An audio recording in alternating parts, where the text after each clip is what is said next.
बहुत बारी जिंदगी में हम लोग अपनी समस्या खुद ही बन जाते हैं, खुद we become our own biggest problem. और नजरिया बदलता है तो दुनिया बाहर की बदलनी दिखनी शुरू हो जाती है। That is one. And number two is समस्या एक जीवन का प्रतीक है। जब तक जिंदा रहोगे समस्या रहेगी, जब समस्या ही नहीं रहेगी आप भी नहीं रहोगे। हम हर समस्या we cannot solve every problem but we can handle them.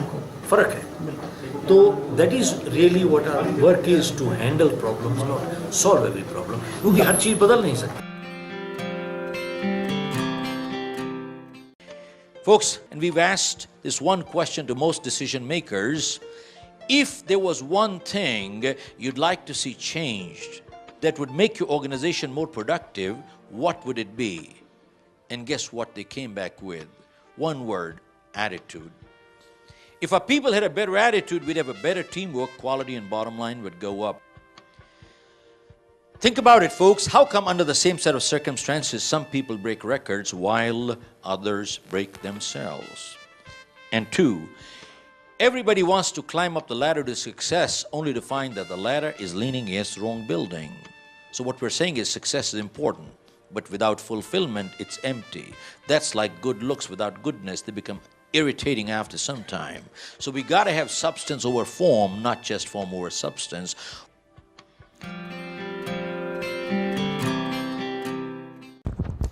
Well, you keep hearing, especially from the new generation today, don't work hard, work smart.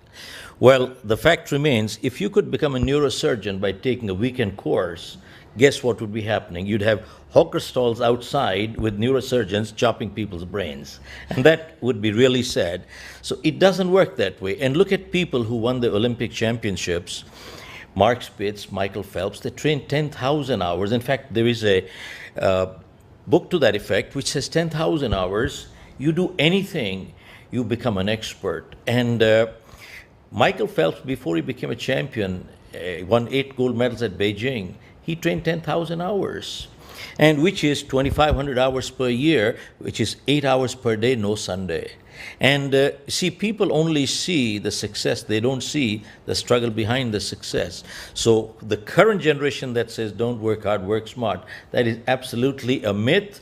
We need to work hard and we need to work smart. Both, one without the other is not going to do the job.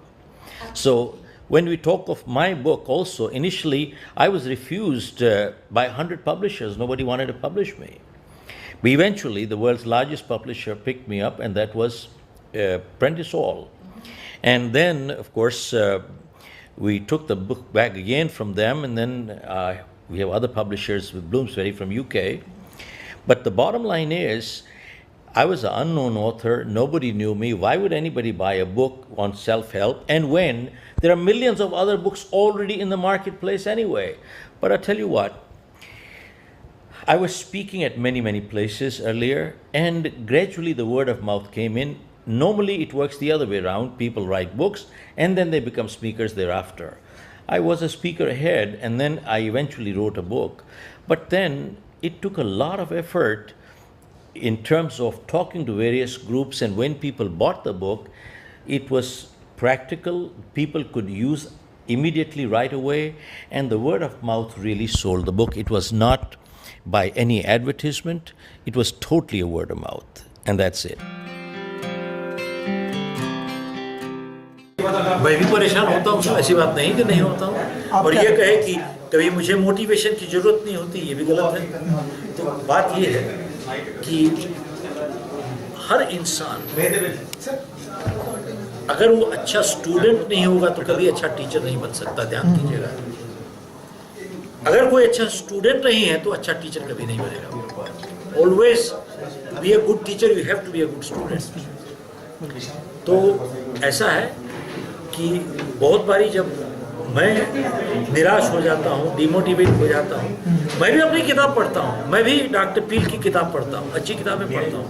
मैं 10 गुरुओं की जो जीवनियाँ हैं, मेरे ख्याल है उससे बढ़िया किताब कोई नहीं है। 10 गुरुओं की जीवनियाँ आप देखें तो सही, गुरु नानक की जीवनी, गुरु गोविंद सिंह जी की जीवनी, उसमें कितना कुछ क्या क्या लिखा हुआ है। और मेरे को सबसे अच्छी चीज उनमें ये लगती है कि सिर्फ अब जैसे गुरु गोविंद सिंह जी थे, उनमें सिर्फ ये नहीं था कि सच्चाई ईमानदारी की बात करते थे, उन्होंने दोनों चीज उठाई। इसी भक्ति और शक्ति दोनों साथ चली, उसमें भक्ति और शक्ति दोनों साथ चली। भक्ति ने शक्ति दी और शक्ति ने भक्ति की रक्षा की। बात ठीक है? तो यही है, उनमें इतनी हिम्मत थी कि भक्ति भी की और शक्ति भी की उन्होंने। That is the answer.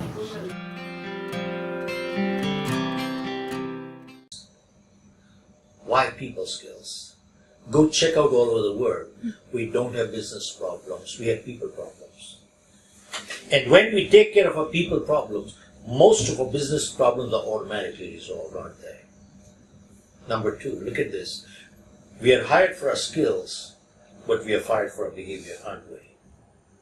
Go check out everywhere. Anywhere. It is people skills.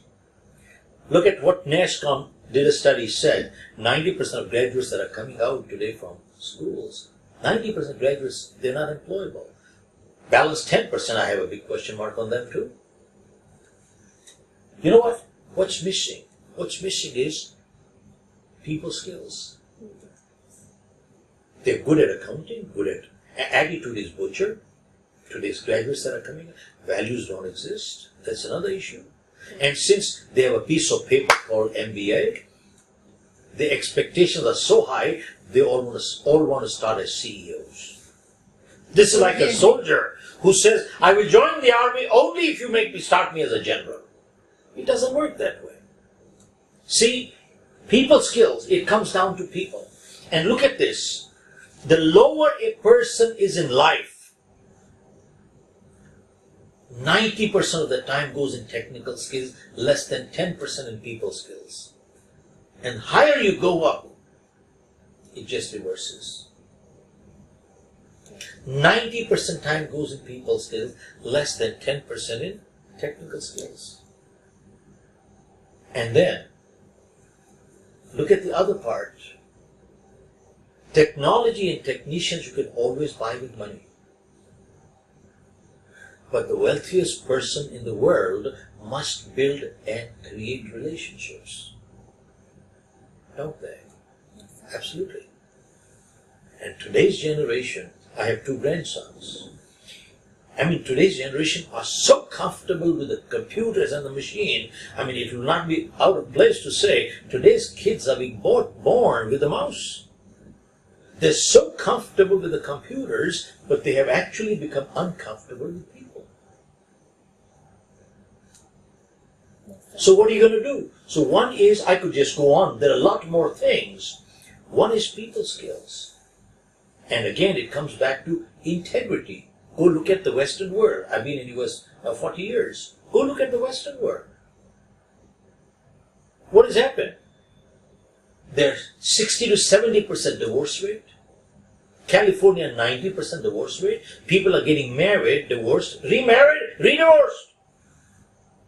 And remarried, re-divorced.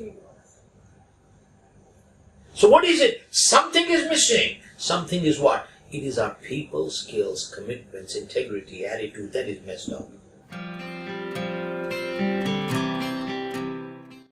Shobha, you mentioned about the success and the relation it has to values.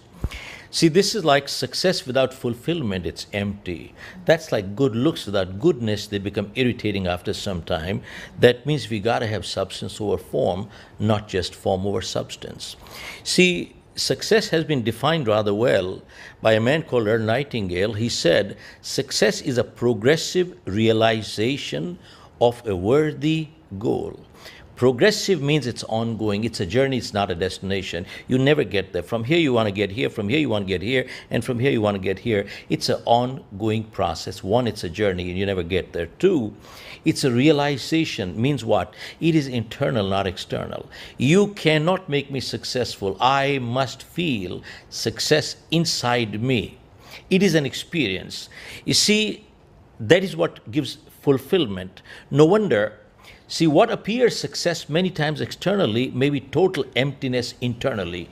That's why you find people like billionaires like Elvis Presley, Marilyn Monroe, Michael Jackson go on drugs and commit suicide. Why would they do it?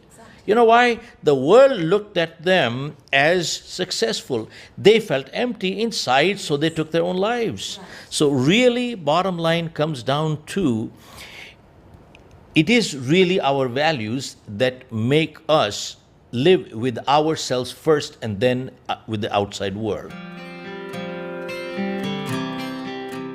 And folks, one thing that we find that differentiates us is invariably you hear people telling others what to do. We take a different approach. Our approach is, why don't you? Because we believe most people already know what to do. If you ask a person on the street, they'll give you all the right answers. Ask them, are they doing it? Probably not. So what's missing is the motivation. Now the question is, can we motivate people? The answer is absolutely not. But what we can do is we can inspire people to motivate themselves, but